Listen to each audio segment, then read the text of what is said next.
the man who gave the world Sarah Palin as a potential world leader says that a woman with a PhD is not qualified, it looks bad. Right.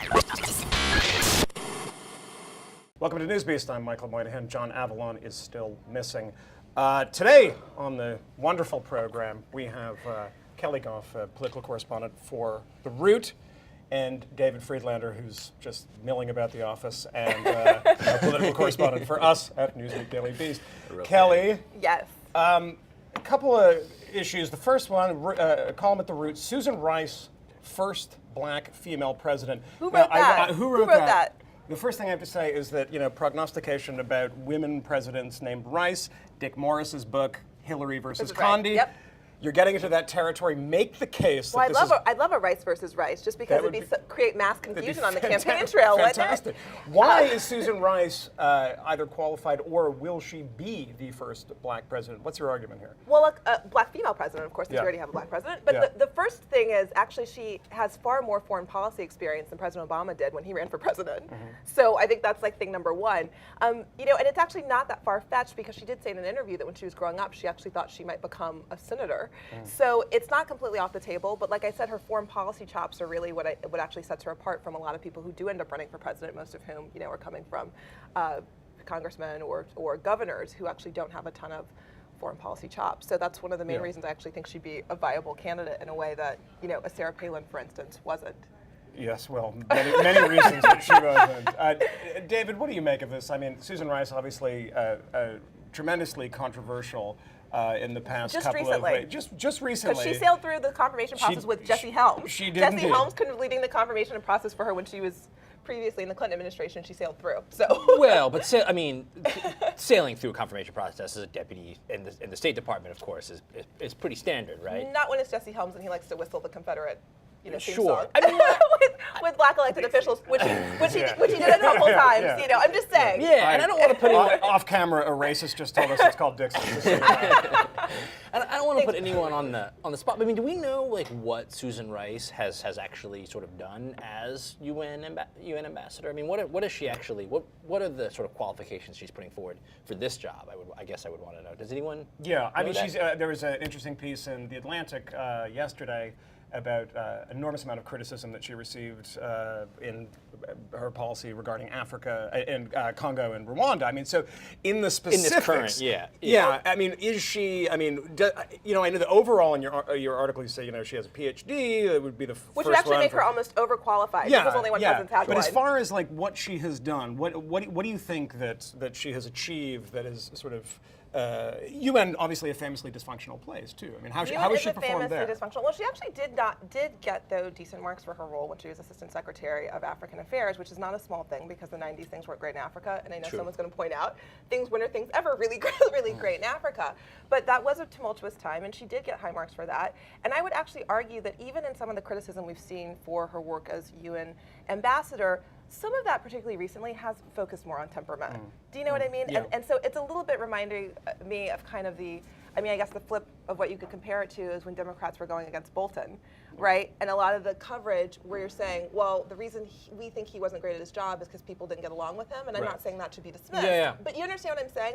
And that even when people were covering the criticisms you're talking about, a lot of it was, well, she couldn't get along with people, so things weren't getting done. I'm interested in this criticism. I mean, you mention it in your piece, but you don't attack it. You don't take a position on it. But I'm just saying. But on one thing in particular, this is the McCain's attack.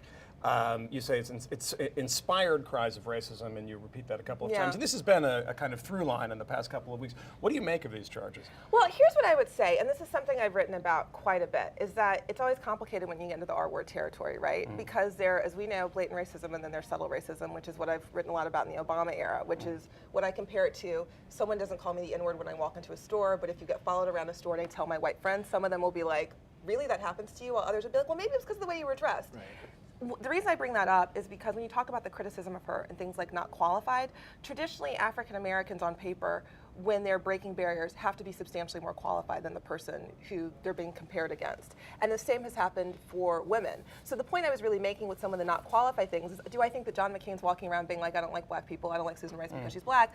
No, but the man who gave the world Sarah Palin as a potential world leader says that a woman with a PhD is not qualified. It looks bad. Right. What do you think?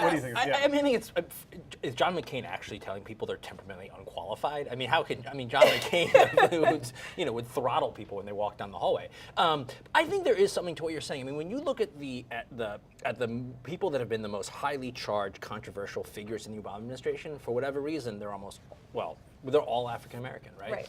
And he doesn't have a ton, right? Holder, Rice. I mean, the people that like Van Jones, who was forced to quit.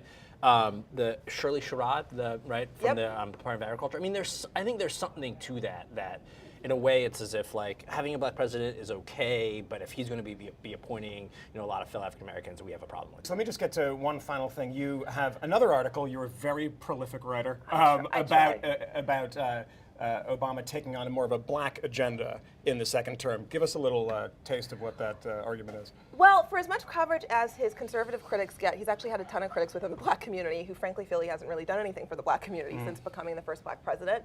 A lot of the perception from everyone from Congressman Cleaver, head of the CBC Congressional Black Caucus, who I interviewed, they all get it. They say that, when you're the first black president, you get so attacked for being biased for our community even when you're not, that you feel the need to do stuff for the gay community, Latino community, and kind of ignore us, because you have Glenn Beck saying that he's anti-white, even though he was essentially ignoring a lot of so-called black issues his entire first term. So there are a lot of people who feel like, we stepped up, we gave you a second term, now we actually want to see you step up for us, and not because you're black, but because we helped put you back in office. And that's what we David, is this a second term lame duck president? Can we expect to see a more progressive agenda from President Obama? I think you'll see, you never know, when people go back and forth on these things. I think we will see a much more progressive Obama, somebody who doesn't have a lot to lose, probably doesn't care much who takes his place in 2016 on the Democratic ticket, and he comes from it looks like he comes from a pretty progressive background, right? Columbia, Chicago Law School, community organizer. I mean, we'll see. Well, we'll see if he mentions the word race. I mean, that's something that didn't even really get discussed. He mentioned Trayvon Martin, and it was like all hell broke loose. So if he even mentions the word race or black gun employment, I think people will be happier than they've been. This will be a step in the right direction. Kelli Goff, David Freedlander, thank you very much. Michael Moynihan, we'll see you again tomorrow? No, on Monday, because today's Friday, and we're taking the weekend off.